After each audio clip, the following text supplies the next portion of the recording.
What's going on, everybody? Today is the 8th of October and trapping season's creeping up on us.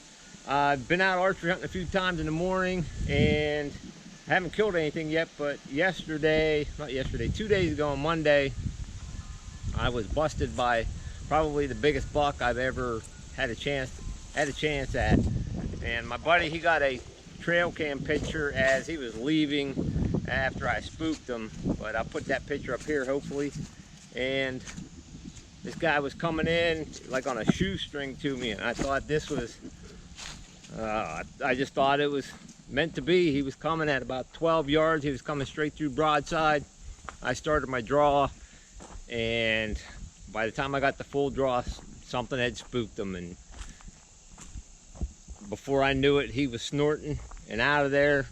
And I guess that's why he's a nice sized buck, because he's wary and on the, I don't know, it just ended. Sometimes if you hunt long enough, sometimes everything goes right and you bring stuff home and put it in the freezer, and sometimes it just doesn't go right and you go home frustrated, and that time it didn't go right. But let's get on to some trapping stuff here. These traps, I haven't dyed and waxed anything yet. These were just traps that were left over from last year. Some of them I had in the dirt. I just hung them up here. We finally got some rain. I just wanted to let them get rinsed off, and they'll get put back in the bucket. Some of them weren't used at all. Like I said, some had some peat moss on them. I figured those get rinsed off here for free, and I'll get these put in the buckets.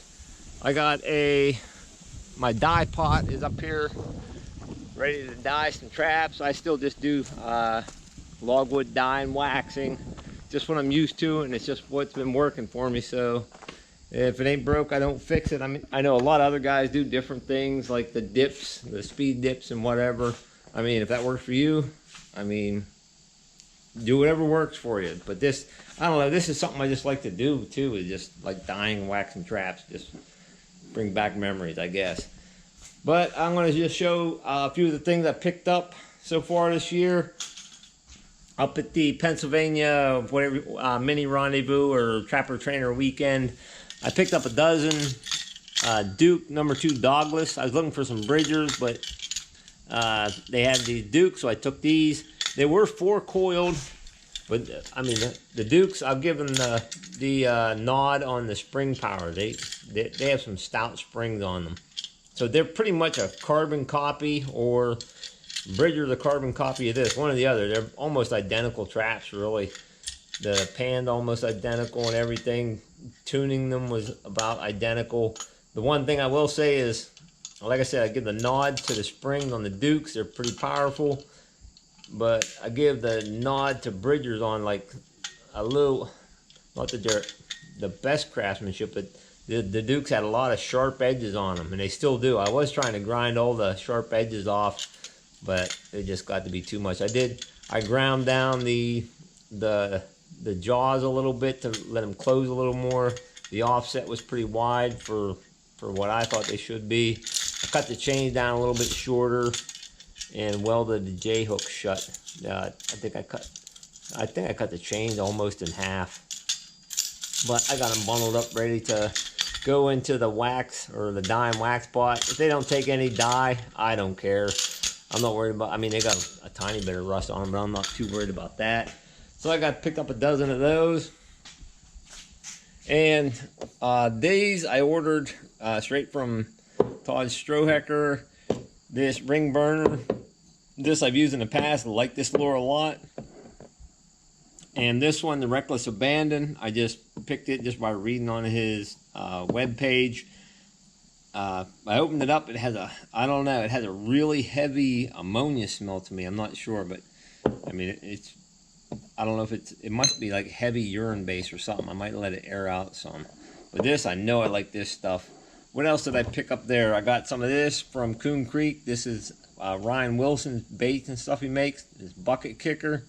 This is like just had a completely different smell than most baits. A lot of the baits can be sort of similar, but this is sort of like a bait / lure. I got a couple bottles. I think they only had 2 bottles of that left. Picked up those.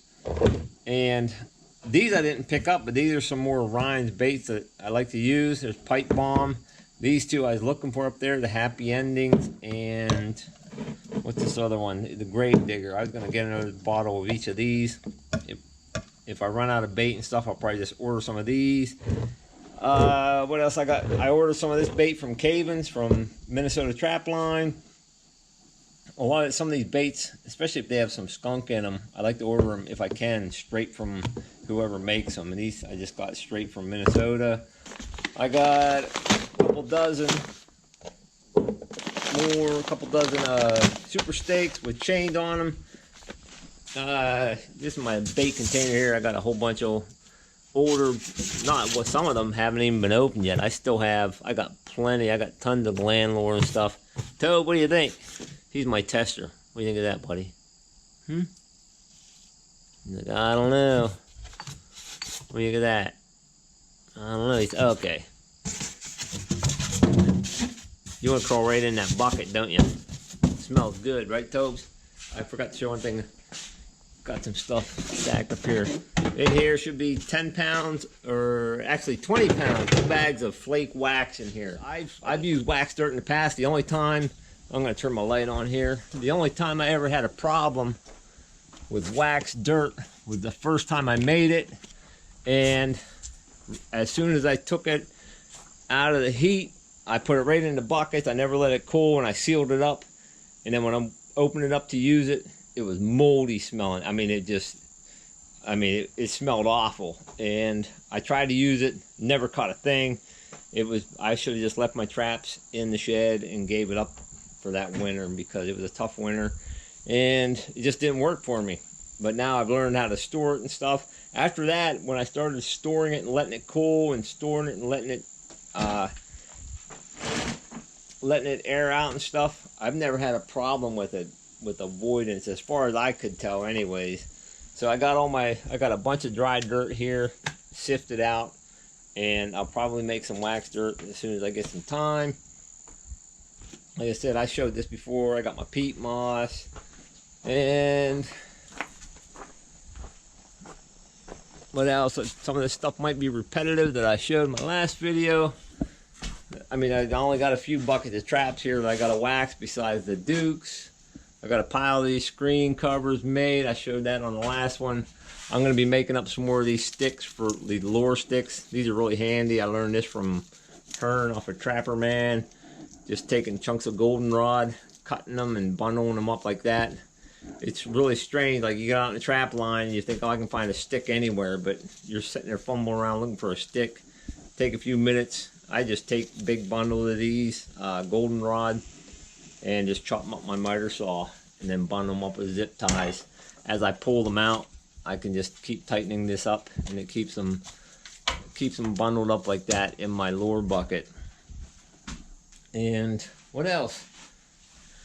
Well, my shed is empty right now. It's ready to be filled up with some fur.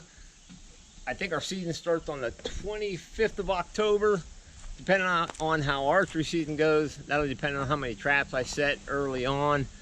But I'm hoping to get my brother over here. Hopefully he gets some traps dyed and waxed and get some steel on the ground. And hopefully we get to set a few traps together this year. That'd be great. It'd be like old times almost, back when I was in high school a million years ago. But it's a beautiful day. I'm going to get on to messing around with something else. I think my side-by-side, I think it needs some valve adjustment going on or something there. I got to work on it. But until then, thanks again for tuning in, everybody. I truly appreciate it. Hope you all have a blessed day and stay safe.